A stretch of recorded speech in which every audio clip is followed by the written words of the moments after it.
अब मैं बुलाना चाहूंगा, जैसा कि हम कहते हैं, हरियाणा की आन बान और शान सरदार गुरनाम सिंह चढ़ूनी जी को।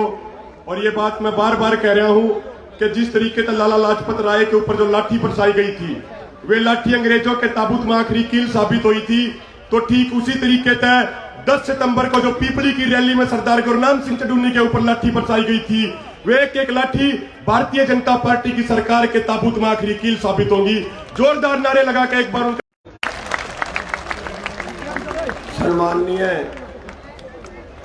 आज की माननीय श्री दलबीर सिंह जी खरब,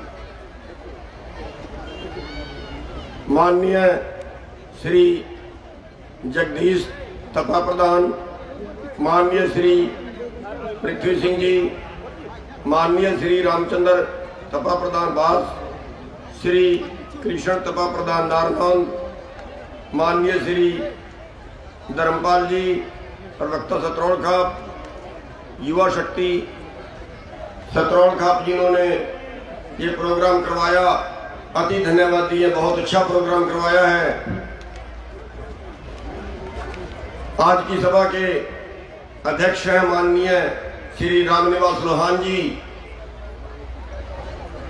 श्री अभिमन्यु पहाड़ जी जो आपके सामने भी बोल रहे थे, बहुत अच्छे प्रवक्ता हैं, श्री विकास शिस्तर जी, श्री रवि आजाद जी, माननीय श्री सुरेश द्रविड़ जी जो दलित नेता हैं आपके सामने बोल के गए हैं, माननीय श्री सोमवीर सागवान जी, श्री रघुवीर वकील जी, माननीय श्री रामावतार तायल जी जो प्रदेश व्यापार मंडल के प्रधान हैं, श्री मनोज राठी जी, श्री सतीश चेयरमैन जी पुठी,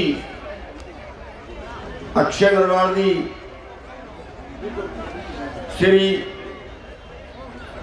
पूर्व एमएलए हैं रामर शर्मा जी, रामावतार जी हैं, माननीय मनोज राठी जी, माननीय श्री राम के सरपंच माजरा से, माननीय श्री रामफल जी राठी 24वीं महम के प्रधान हैं, सतरौल खाप प्रधान श्री रामनिवास लोहान जी, दलबीर खरब जी, रामेर महिला जी भी बोलते हैं, कुछ और भी बोलते हैं, रांडा भी तो बोलते हैं। अच्छा वो दूसरा है, मैं तो आपको ही ला बैठा था यार। श्री फूल कुमार पेटवाड़ जी, श्री पवन रापड़िया जी, श्री दीपक माजरा जी जो जिनके संघर्ष में चोट आई है टांग पे, श्री करम सिंह जी मोर जो सबसे पुराने किसान यूनियन के इस इलाके के कार्यकर्ता हैं, मेरे साथ है सत्यवान दनौदा जी, सुक्रमपाल धाना जी, संदीप टोपरा जी, नरेंद्र जी और बलवान सुंडा जी हैं जो काफी किसान यूनियन के लिए काम कर रहे हैं। सभी मंच पे बैठे अन्य मेरे भाइयों बुजुर्गों, हमारे सामने बैठे हमारे भाइयों बुजुर्गों, हमारे बच्चों, हमारी माताएं बहनें, हमारे जाने वाले भाई, हमारे मीडिया वाले भाई, साथियों, हम क्यों लड़ें, हमारा क्या छीन गया है और हमें क्या चाहिए। हमारी लड़ाई अपना हक मांगने की है कि किसी का अधिकार छीनने की है। इस पे थोड़ा सा हमें विचार कर लेना चाहिए। और थोड़ा सा मैं आपके सामने बताना चाहूंगा कि हमारे पास रास्ता क्या है बिना लड़े। देश की आजादी में सबसे ज्यादा योगदान आपका रहा, सबसे ज्यादा कुर्बानियां आप लोगों ने दी, चाहे वो जेल काटने की कुर्बानियां हो, चाहे वो शहीद होने की कुर्बानियां हो, या किसान वर्ग और या मजदूर वर्ग है। देश की लड़ाई में एक भी किसी पूंजीपति का, एक भी किसी अरबपति का बेटा शहीद नहीं हुआ। देश आजाद हुआ तब उत्तम खेती थी, उत्तम खेती, सबसे बढ़िया धंधा खेती। जब देश आजाद हुआ तब देसी भाषा में आपको समझा दूं, जो खेती से आमदन थी वो 100 रुपए में 60 रुपए थी, और आज जो खेती में आमदन है वो 100 रुपए में 10 रुपए है। आमदन 6 गुना आपकी घट गई। और अभी यहां बस नहीं है, अभी जो नई नीतियां आ रही हैं उसमें खेती की आमदन 100 रुपए में 6 रुपए रहेगी। यानी पूरे देश के खेती करने वालों के पास 100 रुपए अगर देश के पास हैं, तो आपके पास 1947 में 100 रुपए में 60 रुपए थे, और आज आपके पास 100 रुपए में 10 रुपए हैं, और ये कानून लागू होने से 100 रुपए में 6 रुपए रहेंगे आपके पास। साथियों, देश आजाद आपने कराया, देश की सीमा आपने संभाली। और एक आंकड़ा दे दूं, जब पहला न्यूनतम समर्थन मूल्य तय हुआ 1967 में, उस वक्त से अगर आंकड़े देखें आज तक हमारे सामने हैं, हम सोना खरीदते हैं, सोना पूरी अर्थव्यवस्था की धुरी है। अगर 1970 से भी हिसाब लगाएं, 1970 में 1 तोला सोना 2.5 क्विंटल गेहूं का था, और आज 1 तोला सोना 25 क्विंटल गेहूं का है। अगर हमें बाजार के बराबर रखना है तो आज भी 2.5 क्विंटल गेहूं का 1 तोला सोना आना चाहिए। और अगर आज 2.5 क्विंटल गेहूं का 1 तोला सोना आए तो फिर हम बाजार के लेवल पे पहुंच जाएंगे। ये आपकी लुटाई के आंकड़े दे रहा हूं, आपका ग्राफ नीचे जाने के आंकड़े दे रहा हूं। जिन लोगों का देश की आजादी में कोई याद नहीं रहा, जिन लोगों का, ये जो आरएसएस वाले आज कहते हैं ना, बीजेपी वाले आज कहते हैं ना, ठेकेदार बनते हैं आज तिरंगे के ये लोग, इन्होंने देश की आजादी में कोई योगदान इनका नहीं था। 1% योगदान आरएसएस का नहीं था। आज जो हमें ये तिरंगे का पाठ पढ़ा रहे हैं ना साथियों, इस 60 साल तक आरएसएस वालों ने अपने दफ्तर के ऊपर तिरंगा नहीं लगाया। हमारी हजारों बेटों की लाशें तिरंगे में लिपट के आती हैं, और ये हमें तिरंगे का पाठ पढ़ा रहे हैं। 26 तारीख को दंगे करवाने लगे थे ये लोग, 40 लोगों में पर्चा दर्ज हुआ, करनाल पे दंगे करवाने के बट्टे मारने शुरू कर दिए थे इन्होंने। साथियों, आज हमारी लड़ाई अपना रोजगार बचाने की है। आज हमारी लड़ाई अपनी खेती बचाने की है। पिछले 20 साल के अंदर 3.5 लाख से 4 लाख के बीच किसान केवल 7.5 लाख करोड़ का कर्जा है। अगर एग्रो इंडस्ट्री का कर्जा अलग कर दें पूरे देश के किसानों में, और इतने कर्जे में 20 साल में 3.5 से 4 लाख किसान आत्महत्या करके मजबूर कर दिया। उनको बैंक वालों ने किसी के फोटो लगा दिए, किसी का जमीन की कुर्की कर दी, और किसी को मुकदमा कर दिया। और अभी तक जिस दिन का देश आजाद हुआ, आज तक एक भी पूंजीपति ने 10,000 20,000 करोड़ के कर्जे में एक भी पूंजीपति ने आत्महत्या करी हो तो बता दो। आज का जो आंकड़ा सामने आ रहा है वो ये है कि आज 15 लाख करोड़ रुपया बड़े पूंजीपतियों ने बैंकों का मार लिया, जो वसूला नहीं जा सकता। यानी आपके टोटल कर्जे से 2 गुना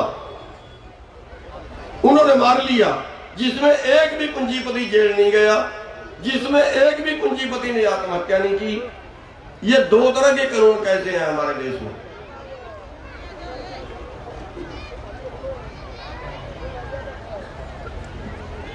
आज एक आदमी की आमदन 90 करोड़ प्रति घंटे की है। पूरे साल की गिन दी जाए, मैं आजाद देश की बात कर रहा हूं, क्या फायदा हुआ आजाद कराए का? किस लिए आजाद कराया था? पूंजीपतियों के लिए क्या? आज एक अंबानी की आमदन अकेले की 1 घंटे की 90 करोड़ है, यानी साल की इतनी है जितना सारे देश के किसानों पे कर्जा, इतनी एक आदमी की है। और वही आदमी इतनी आमदन के बाद वही आदमी बैंकों का डिफॉल्टर है, उसी आदमी ने बैंकों का पैसा मार लिया। ये हो क्या रहा है देश में?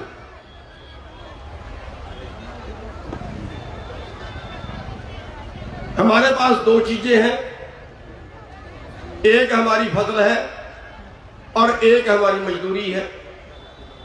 दोनों चीजों की हालत देख लीजिए। आज हमारी 23 फसलों का एमएसपी मिलता है, सैकड़ों फसलें बाकी का नहीं मिलता। 23 फसलों का एमएसपी तय होता है, खरीदी नहीं जाती। अगर 23 फसलें खरीदी जाएं तो हमारी बढ़ती है 17 लाख करोड़ की, और आज जो बिकती है वो बिक रही है करीब करीब 13 लाख करोड़ की। यानी जो हमें 4 लाख करोड़ के करीब करीब पर साल नुकसान हो रहा है। और यही रिपोर्ट है जो 17-18 में आई है कि पिछले 15 साल के अंदर 45 लाख करोड़ रुपया हमें न्यूनतम से कम मिला है। आत्महत्या कर्जे में इसलिए करनी पड़ रही है कि हमारे पास कर्जा उतारने की आमदन नहीं बची। आज हमारा देश भुखमरी में 102वें स्थान पे है। 107 देशों में 102वां स्थान हमारे देश का है। आज हमारे 45% बच्चे ऐसे हैं जिनकी बढ़वार कम है, जिनका वजन कम है, जिनको हम पूरी खुराक नहीं दे पाए। ये देश का आंकड़ा बोल रहा है। साथियों भी यहां सब्र नहीं है। अभी जो 3 काले कानून और बना दिए गए, इनमें पूरे देश का भोजन चंद पूंजीपतियों के गोदामों में कैद होगा। और फिर वो आपको बेचे ना बेचें, फिर वो आपको किस भाव में बेचें, फिर वो उसके रेट ऐसे बढ़ाएं जैसे आज पेट्रोल के रेट बढ़ रहे हैं, जैसे आज डीजल के रेट बढ़ रहे हैं। 4 साल पहले का उदाहरण है आपके सामने। महाराष्ट्र की सरकार ने दाल से स्टॉक सीमा हटाई थी, और दाल से स्टॉक सीमा हटाई थी तो 50 रुपए किलो वाली दाल 200 रुपए किलो में बेची थी। दाल उस साल में पिछले साल से ज्यादा था। अब अगर पूरे का पूरा खदान, पूरे का पूरा खाने वाली चीज, पूरे का पूरा भोजन अगर चंद पूंजीपतियों के गोदामों में कैद हो गया तो केवल पैदा करने वाले का नुकसान नहीं होगा। जो जमीन के मालिक हैं वो तो 75% अपने खेत में पैदा कर लेंगे, लेकिन जो मोल खरीद के खाने वाले हैं उनको तो सारे का सारा मोल खरीदना पड़ेगा। इसलिए ये लड़ाई केवल किसानों की नहीं है। ये जितने जो भी भोजन खाते हैं, चाहे वो शहर वाले हैं, चाहे वो दुकान वाले हैं, चाहे वो मजदूर भाई हैं, उन सभी की लड़ाई है और उन सभी को इस आंदोलन में साथ देना चाहिए। साथियों, अगर आज भुखमरी का ये हाल है तो ये मान लो कि करोड़ों लोग और भुखमरी का शिकार हो गए। और इसलिए हम इसको किसान आंदोलन नहीं, हम इसको धर्म युद्ध बोलते हैं। अगर आपके सहयोग करने से, अगर आपके इस आंदोलन में साथ देने से अगर करोड़ों लोगों की जान बचती है तो इससे बड़ा धर्म का, इससे बड़ा पुण्य का काम क्या हो सकता है। आज इसमें हर वर्ग को साथ देने की जरूरत है, चाहे वो मजदूर है, चाहे वो दुकान वाले हैं, चाहे वो कोई भाई भी है, सबको इस आंदोलन में दे भी रहे हैं। लेकिन थोड़ा सा हमारे में गैप है कि हम मजदूर भाइयों के पास, हम दलित भाइयों के पास जा नहीं रहे हैं। इसलिए मैं आपसे ये भी अनुरोध करना चाहूंगा कि एक तो हमारे जो गांव वाले भाई हैं वो कमेटियां बनाए अपने हर गांव में, और कमेटियां बना के और पंचायत करके उन दलित भाइयों के पास भी जाके पंचायत करें, उनको भी साथ में जोड़ें। वो जुड़ेंगे, जरूर जुड़ेंगे। दलित भाई जुड़ना चाहते हैं लेकिन हम उनके पास जा नहीं रहे, उनको जोड़ नहीं रहे, वो जुड़ने के लिए तैयार हैं। साथियों, ये लड़ाई जनता वर्सेस कारपोरेट की होकर रह गई है। एक पासे पूरी जनता है और दूसरे पासे चंद घराने हैं। और जहां आपने देश को आजाद कराया था और संविधान में लिखा गया था कि लोगों का राज लोगों के द्वारा लोगों के लिए है, आज वो राज पूंजीपतियों का और पूंजीपतियों के द्वारा और पूंजीपतियों के लिए राज बन गया है। आज देश के आधे से ज्यादा एमपी, आधे से ज्यादा राज्यसभा के मेंबर करोड़पति हैं, अरबपति हैं, पार्टी को चंदा दिया और राज्यसभा के मेंबर बन गए। जब राज्यसभा के मेंबर ही वो बन गए, जब लोकसभा में पैसे वाले चले गए, तो फिर राज किसका होगा? राज वोट से नहीं बनता, पैसे से बनता है। क्योंकि वोट तो जो हमारी है ना, वो तो हम जाति के आधार पे, धर्म के आधार पे वहां जाके वोट देते हैं। हमने कभी तरक्की के नाम पे, हमने कभी खेती के नाम पे, कभी किसान बन के तो वोट दी नहीं, कभी मजदूर बन के वोट नहीं दी।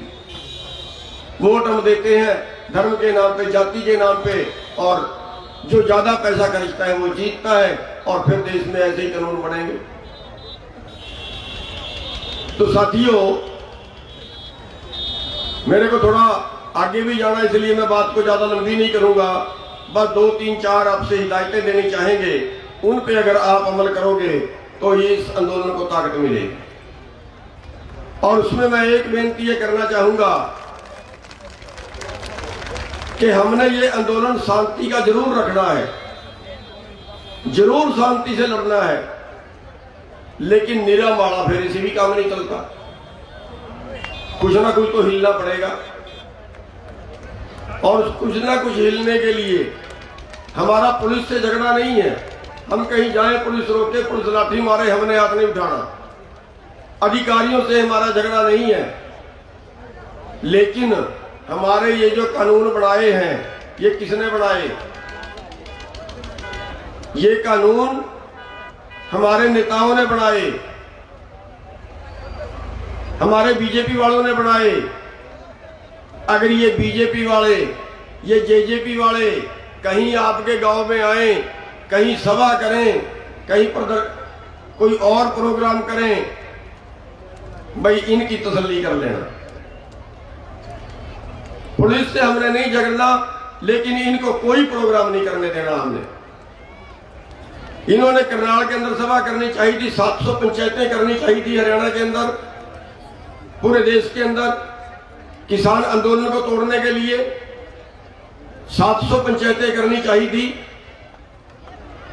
सबसे पहली पंचायत हरियाणा के अंदर रखी थी किसान पंचायत के नाम से। और मैं धन्यवाद देना चाहूंगा वहां के लोगों को। 2 बार हमने खट्टर साहब के पास मैसेज भेजा, खट्टर साहब यहाँ पंचायत मत करिए। आकड़ के बोले जरूर करूंगा, 2 बार मैसेज दिया, और आखिरकार हमने ये कहना पड़ा कि आजा फिर देखी जाएगी जो होगा। और जब उसका हेलीकॉप्टर नीचे उतरने लगा और हमारे लोग उसके नीचे घुस गए, तो वापस उड़ा के ले गया और जाते ही ऑर्डर दिया कि अब हरियाणा में पंचायत नहीं करेंगे, और बयान दिया कि इसके पीछे गुरनाम सिंह का हाथ है। मैंने कहा पीछे नहीं, मेरा तो आगे हाथ है। हमने पिपली में रैली करनी चाहिए, डंडे मारे, बैरिकेड लगाए, मुकदमे दर्ज किए, बहुत कुछ किया। दिल्ली में रैली करनी चाहिए, बैन कर दिया, घुसने नहीं देंगे, बैरिकेड लगाए। अंबाले से लेके दिल्ली तक 5 बैरिकेड थे, 5 तोड़े, डंडे मारे, पानी मारा, गैस मारी। अभी तक 30-35 मुकदमे 307 के दर्ज कर चुके हैं। तो जो लोग हमें हमारी राजधानी में नहीं जाने देते, जो लोग हमें रैली भी नहीं करने देते, जो लोग हमारे ऊपर इस तरह के मुकदमे बढ़ाते हैं, लठ मारते हैं, क्या उनको हमें गांव में घुसने देना चाहिए? भाई इनको गांव में मत घुसने देना, चाहे जेजेपी का हो और चाहे बीजेपी का हो। साथियों, आगे चुनाव आएगा, पंचायतों के भी आते हैं, दूसरे भी आते हैं। भाई जिस भाई ने इस आंदोलन में हमारा साथ ना दिया हो, इस धर्म युद्ध में जिस भाई ने साथ ना दिया हो, इस धर्म युद्ध में जो भाई ना साथ में लगा हो, इस आंदोलन में जो ना साथ में लगा हो, वो किसी भी चुनाव में खड़ जाए, चाहे पंची का हो, सरपंची का हो, चाहे वो एमएलए का हो, एमपी का हो, किसी भी चुनाव में खड़ जाए, उसको वोट मत देना और चाहे किसी को दे देना। साथियों, इस सरकार ने बहुत क्रूरता शुरू कर दी है। जो कर्मचारी हमारे पक्ष में बोलता है उसको सस्पेंड कर दिया जाता है। एक फौजी हमारे पक्ष में बोला, आंदोलन के पक्ष में बोला, उसको मिलिट्री वाले अधिकारियों ने आके परेशान किया। कई जगह बिजली के छापे शुरू कर दिए। हमारे व्यापारी भाइयों ने बोलना शुरू कर दिया, उनके ऊपर इनकम टैक्स की रेड करवा दी। एक एमएलए ने बोला, उसके ऊपर इनकम टैक्स की रेड करवा रहे हैं, कुंडू के ऊपर कई दिन से चल रही है और ज्यादती भी कर रहे हैं। 90 साल का बुजुर्ग है, उसको बाहर तक नहीं निकलने दिया उन्होंने, औरतों के गहने तक उतरवा लिए, यहां तक ज्यादतियां भी कर रहे हैं। इस आंदोलन को हर तरह से प्रताड़ित करने की, हर तरह से दबाने की कोशिश कर रहे हैं। साथियों, ये सत्ता का दुरुपयोग और ये गुंडागर्दी है, और ऊपर से बयान देते हैं कि भीड़ इकट्ठी करने से कानून नहीं टूटते। अरे भीड़ इकट्ठी करने से सरकार भी टूट जाती है, कानून तो किस खेत की मूली है। वो शायद भीड़ को जानते नहीं है कि भीड़ क्या कुछ कर सकती है, इसलिए इनको गाँव में मत घुसने देना। और साथियों, मुझे खुशी है कि हरियाणा के किसान जाग गए हैं। हरियाणा के किसान बहुत मुश्किल से जागते हैं,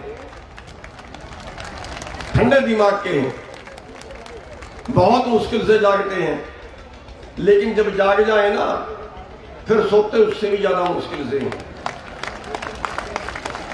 तो इसलिए अब हरियाणा के कंधों पे भार है कि हरियाणा वालों ने इसमें ज्यादा जोर लगाना है, हरियाणा वालों ने इसमें ज्यादा ताकत लगानी है।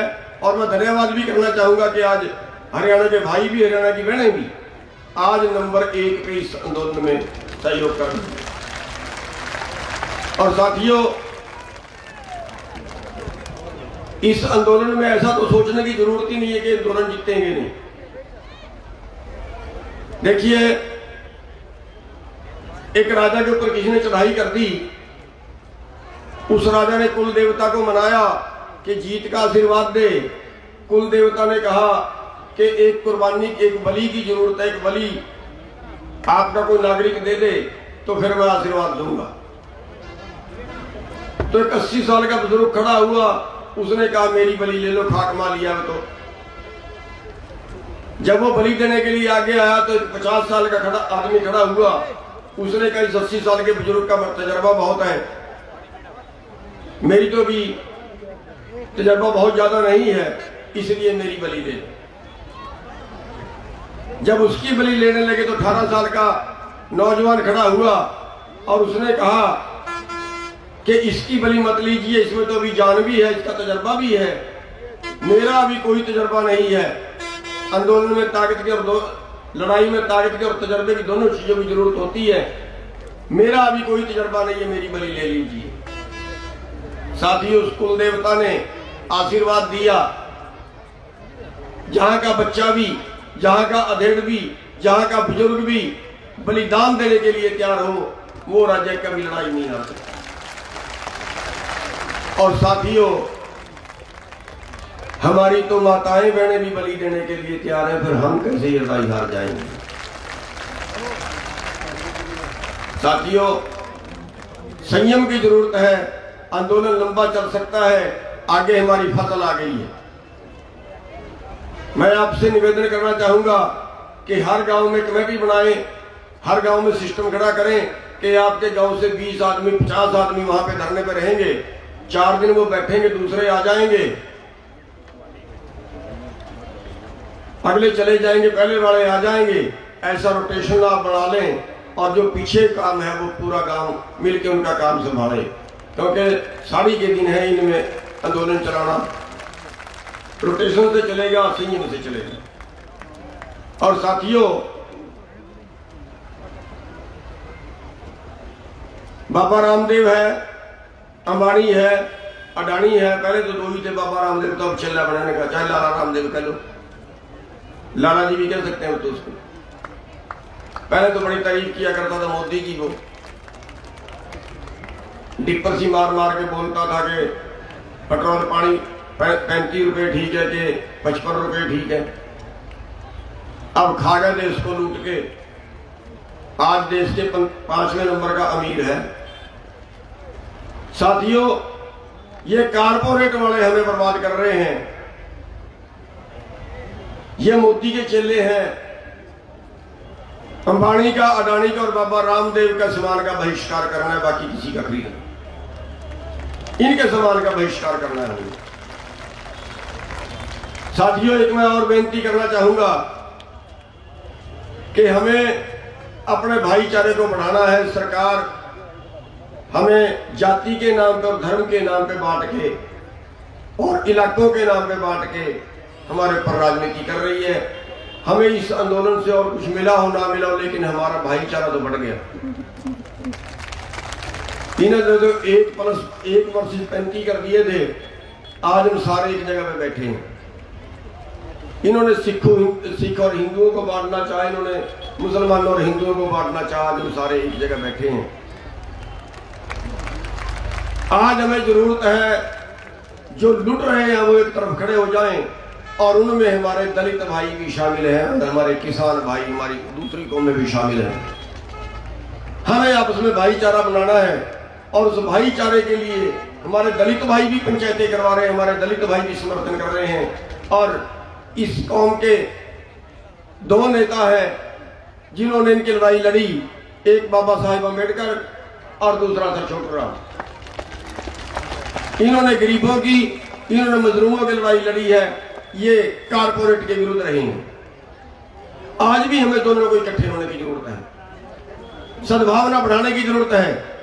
हम बेनती करेंगे कि जितने हमारे मजदूर भाई हैं, हमारे दलित भाई हैं, वो दलित भाई अपने अपने घरों में सर छोटूराम की फोटो लगाएं, और जितने हमारे स्वर्ण भाई हैं, हमारे जाट हैं, पंडित हैं, राजपूत हैं, जितने भी हमारे दूसरी कौमें हैं, वो अपने अपने घरों में बाबा अंबेडकर साहब की फोटो लगाएं। साथियों, ये इस सरकार के मुंह पे तमाचा होगा। साथियों, आज इस लड़ाई को आखिरी पड़ाव तक ले जाने की जरूरत है। उसके लिए हमें संयम से लड़ना होगा, और वरना अभी इन कानूनों से खेती बिजनेस कारपोरेट हो जाएगा। खेती कानून नहीं है, खेती व्यापार कानून है, और इसके अगले पड़ाव में आपकी खेती कारपोरेट हो जाएगी। ये बता देता हूं, आ गई है स्कीम। क्योंकि हमारी सरकार WTO में शामिल हो गई है। अब आपने अमेरिका का मुकाबला करना है, अब आपने वर्ल्ड मार्केट का मुकाबला करना है। आपको वर्ल्ड मार्केट के हिसाब से भाव मिलेंगे, जो अमेरिका में भाव होगा वही आपका भाव होगा। और अमेरिका, आपके पास 2 एकड़ 5 एकड़ जमीन है, अमेरिका के पास 5,000 10,000 एकड़ का किसान है, एक किसान। अब उनका मुकाबला करने के लिए जो अगली रणनीति है सरकार की, वो यहाँ कारपोरेट खेती करेगा। 1000 एकड़ के 2,000 5,000 एकड़ के प्लाट बनेंगे, और आप जो है वो रोजगार आपसे छिन जाएगा। आप हरियाणा और पंजाब से भी MSP बंद करने का रिपोर्ट आ गई है। शांता कुमार कमेटी ने रिपोर्ट दे दी है कि हरियाणा और पंजाब से भी न्यूनतम समर्थन मूल्य बंद कर दिया जाए। बाकी देश में तो पहले ही नहीं मिलता। और अगर आपको 1500 रुपए में गेहूं बेचनी पड़ी, अगर आपको 1100 रुपए में मक्का बेचना पड़ा, अगर आपको 1100 रुपए में धान बेचनी पड़ी, तो फिर आप जमीन बेचने को मजबूर होंगे, सारी कारपोरेट खरीदेगा, हजारों एकड़ के प्लाट बनेंगे, वो खेती करेंगे। अब ये सोचना आपने है कि हमने इस लड़ाई को किस तरीके से लड़ना है। हम ना पार्टियों के बहकावे में आना, ना ये कोई पार्टी का मंच है, ना कोई राजनीतिक मंच है। जितने लोग भी इसमें लड़ रहे हैं सारे वो ईमानदारी से, चाहे हमारे 100 संगठन है, हमारे 200 संगठन है, जितने भी हैं, कोई छोटा है कोई बड़ा है, बड़ी ईमानदारी से लड़ रहे हैं। और आपसे हम बस इतना सा अनुरोध करेंगे कि आपका खातों का सिस्टम बहुत अच्छा है। वैसे तो हम हरियाणा में आके पंचायतें बंद करेंगे क्योंकि इनका ज़्यादा अच्छा असर नहीं पड़ रहा। अब तो आपको वहाँ पे पहरा देने की जरूरत है। आप वहाँ पे ज़्यादा से ज़्यादा लोगों की हाजिरी रखें और इस आंदोलन को लगातार आखिरी सांस तक लड़ें। ये आंदोलन हमने जरूर जीतना है। बस इतनी सी बातों के साथ मैं अपनी बात को समाप्त करना चाहूँगा। और भाई आपका जोश देखना है, कितना नारे लगवाऊंगा मैं, और नारा मुट्ठी बंद करके लगाना है। किसान एकता जिंदाबाद, किसान मजदूर एकता जिंदाबाद, लड़ेंगे जीतेंगे, लड़ेंगे लड़ेंगे लड़ेंगे। धन्यवाद।